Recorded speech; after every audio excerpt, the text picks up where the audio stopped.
लाभ लेते हैं और धार्मिक अल्पसंख्यक का भी लाभ लेते हैं। ऐसे कई एक उदाहरण हमारे पास हैं। ऐसे फर्जी लोगों को मैं के साथ भारत छोड़ो फर्जी ईसाइयों के नारा के ईसाइयों को आप बोल रहे हैं कि भारत छोड़ो। कृपा शंकर भगत ने किया बड़ा ऐलान, हो सकता है 21 दिसंबर को चक्का जाम। आखिर क्यों करने वाले हैं कृपा शंकर भगत चक्का जाम?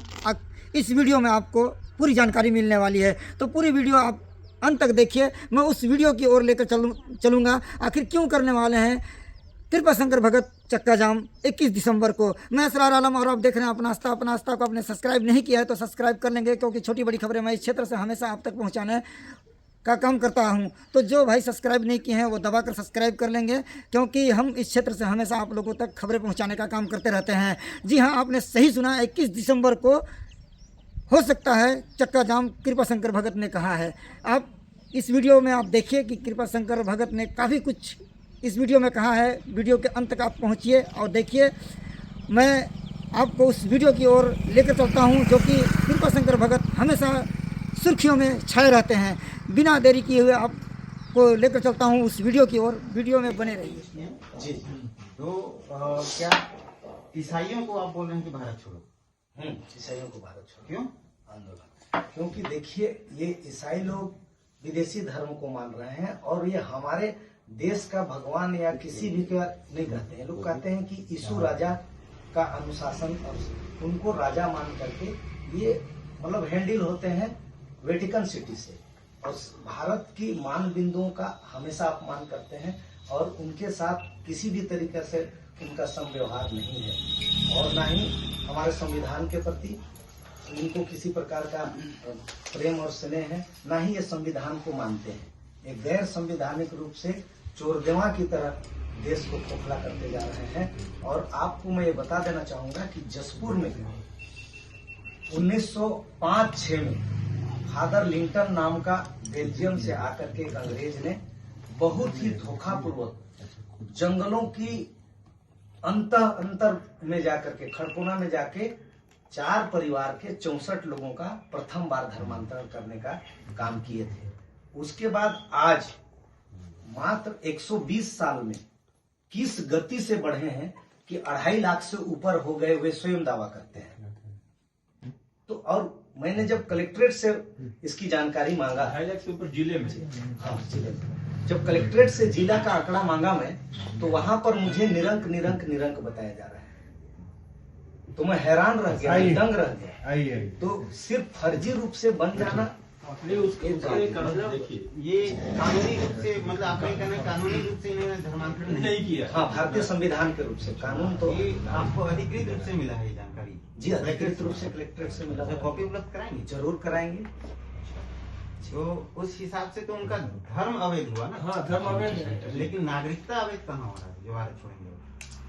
जो जब धर्म अलग हो गया, वो भारतीय संविधान के विरुद्ध में काम कर रहे हैं, तो हमारा मांग करना है कि भारत छोड़ो ऐसे लोग, या फिर आप भारत के संविधान के अनुसार से आके धर्मांतरण करके अच्छे धर्म के रूप में रहो। लेकिन ये फर्जी लोगों को हम देखना भी पसंद नहीं करते हैं। हम चोरदेवा मानते हैं। ठीक है, आपकी भावना है, ठीक है, हमारी भावना, हम हमारी भावना से ही मांग कर रहे हैं। देना नहीं देना सरकार की बात है। कानूनी हिसाब से उनको हम भारत छोड़ने के आज की डेट में तो नहीं बोल सकते। नहीं, कानूनी हिसाब से हम काहे कर रहे हैं, हम तो मांग कर रहे हैं। मांग कर रहे हैं ना? जी, कानून हिसाब से अगर हम सुप्रीम कोर्ट के जज होते तो शायद लिख सकते थे। हमारा पावर उतना नहीं है। हम मांग कर सकते हैं, सड़क में आंदोलन कर इनको हम भारत छोड़ने के लिए निर्देश करें, ये मांग? हाँ, मांग है हमारा। राष्ट्रपति, प्रधानमंत्री, हमारे दोनों के लिए मैं ज्ञापन उस दिन दूंगा। अच्छा, मेरा मांग है भाई, ऐसा मत समझ लीजिएगा कि ये जो लेटर है इसमें तो कहीं भी चक्का जाम का जिक्र नहीं है। तो उसमें 11 दिसंबर का उल्लेख है। नहीं, 21 दिसंबर 11 से 2 बजे तक 11 तारीख का लेटर है यहाँ पर 11 तक लगभग। और ये चक्का जाम कितना देर चलेगा? चक्का 11 बजे से 2 बजे 11 से 2 बजे तक। जी, और ये कौन से मतलब संगठन के? ये राष्ट्र धर्म सेना हम लोगों ने पूरे भारतवर्ष के लिए बनाए हैं, जिसमें पूरे देश के सभी प्रदेशों से, खास करके ट्राइबल प्रदेशों से, और कुछ दिल्ली और हमारे जो उत्तर प्रदेश हैं और बिहार, ऐसे कुछ सामान्य प्रदेशों से भी जुड़े हुए लोग हैं, जिनसे हमारी 42 दिन हो रहा है। ये लगातार सुबह 6 से 7 हमारा जूम मीटिंग चलता है। उन सारी बातों से और जितनी भी गतिविधियां हमारी, अभी जब मैं दिल्ली गया था तो हमारे कार्तिक उरांव साहब के 20 वर्ष की काली रात और 348 सांसदों का हस्ताक्षर बिल, जिस दिन उनकी हत्या हुई थी हम कहते हैं, और उसी दिन लोकसभा के चौखट के पास ही गिर के वे शहीद हो गए। और उनको बताया जाता है कि चाय में जहर दिया गया था और उनकी हत्या हुई थी, क्योंकि उसी दिन ये बिल को पास होना था। और जैसे बिल पास हो गया होता तो आज ये दो मुहा सांप की तरह ये लोग नहीं कर पाते। एक लाभ लें, हमें कोई दिक्कत नहीं। अच्छे ईसाइयों से मेरा कोई तकलीफ नहीं, अच्छे मुस्लिमों से मेरा कोई दिक्कत नहीं है, अच्छे सिख, किसी से मेरा कोई धर्म के लोगों से कोई दिक्कत नहीं है। लेकिन अगर कोई भारत के संविधान के विरुद्ध में जाकर अपनी चालाकी, अपनी विद्वता, अपनी ज्ञान अंग्रेजों की तरह, जिसको हमारी जसपुरिया भाषा में दोगली नीति लगा करके अगर करने का काम करेगा तो हम ऐसे लोगों को नष्ट, भ्रष्ट और ध्वस्त करने के लिए काम करते हैं। के साथ भारत छोड़ो फर्जी ईसाइयों के नारा के साथ डिलिस्टिंग के उद्देश्य को लेकर के बाबा कार्तिक उरांव जी, पंखराज कार्तिक उरांव साहब, जो पूर्व मंत्री भारत सरकार के आदेशों निर्देशों को मैं आगे बढ़ाते हुए, क्योंकि उसी जनजाति समाज का होने के नाते इसको आगे बढ़ाते हुए फर्जी ईसाइयों के द्वारा जो हमारे देश को दोहरा लाभ लेकर के खोखला करने का प्रयास कर रहे हैं, ऐसे लोगों को मेरा कहना है कि या तो आप धार्मिक स्वतंत्रता अधिनियम 1968 का पालन करके या आप भारतीय संवैधानिक तरीके से ईसाई बन जाएं, हम उनका सम्मान करेंगे।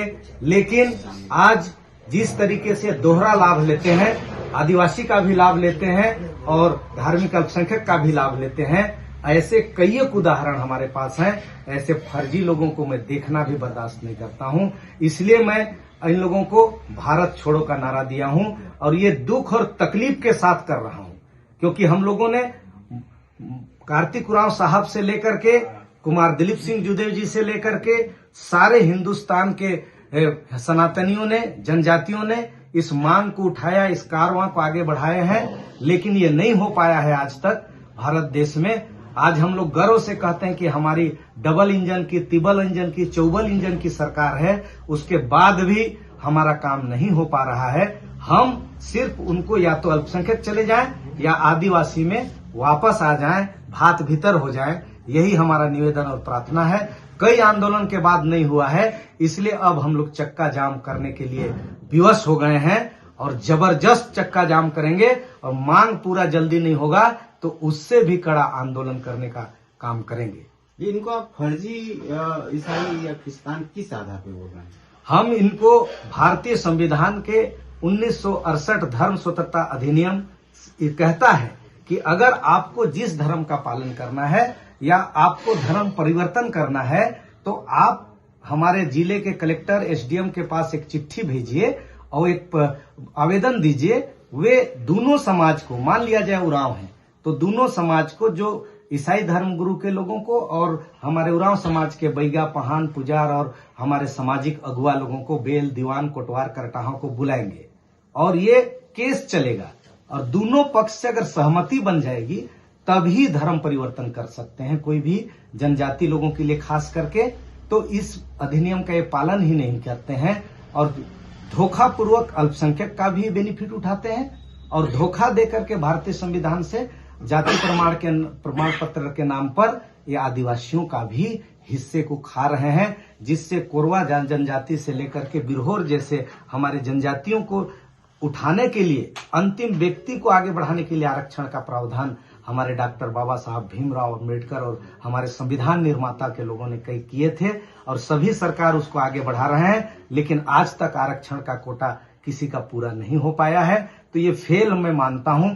इसलिए हम हमारे माननीय राष्ट्रपति, महामहिम राष्ट्रपति महोदय से और हमारे माननीय प्रधानमंत्री जी से मैं निवेदन करते हुए वो मांग रखने के लिए मैं चक्का जाम करने का काम कर रहा हूं और ये जबरदस्त और आंदोलनकारी चक्का जाम होगा और जसपुर ही नहीं पूरे भारत के इतिहास में नया उलगुलान होगा। वीर बिरसा मुंडा जी के ने जो उन्होंने जो अंग्रेजों को मारने के लिए और भगाने के लिए इस देश में आंदोलन किए थे, उसी तर्ज पर आंदोलन होगा। ये अभी आप बता रहे थे कि इस विषय को लेकर कोई सूचना का अधिकार आप कलेक्ट्रेट में लगाए थे, क्या जी जवाब जी, मिला? इसी इन लोगों ने जो फर्जी तरीके से बात करते हैं कि हम लोग 2.5 लाख 3 लाख हो जा रहे हैं, जिस दिन हम लोग 3 लाख से ऊपर होंगे हम सभी जसपुर को पूरा ईसाई बना देंगे और कोई नहीं बचेगा, चाहे वो ब्राह्मण रहे, चाहे वो अपना अल्पसंख्यक रहे, चाहे हमारा दूसरे अल्पसंख्यकों के लिए भी बोला जाता है, मुस्लिम बंधुओं को भी हम ईसाई बना देंगे। ये उनका षड्यंत्र चल रहा है और डंके की चोट में मेरे मुंह के सामने बोल रहे हैं। तो इसलिए मुझे चिंता हुई जसपुर के बारे में, क्योंकि जसपुर की धरती में हम जन्म लिए हैं, तो अब गलत चीज हम बर्दाश्त नहीं करेंगे। अच्छा, ये वर्तमान विधायक और अल्पसंख्यक दोनों एक व्यक्ति अगर उसका लाभ उठा रहा है, जी जी, तो ऐसे में ये कौन ऐसा व्यक्ति है जो दोनों लाभ उठा रहा है? जी उसके लिए अलग से बात करेंगे। अभी हम एक ही फोकस करेंगे डिलिस्टिंग के संबंध में, उसके लिए आप लोग से अलग से हम बात करेंगे। धन्यवाद। अगर वीडियो अगर अच्छी लगी हो तो लाइक शेयर कमेंट कर देंगे, ज़्यादा से ज़्यादा इस वीडियो को शेयर करेंगे। मिलते हैं नेक्स्ट वीडियो में, तब तक के लिए जय हिंद जय भारत।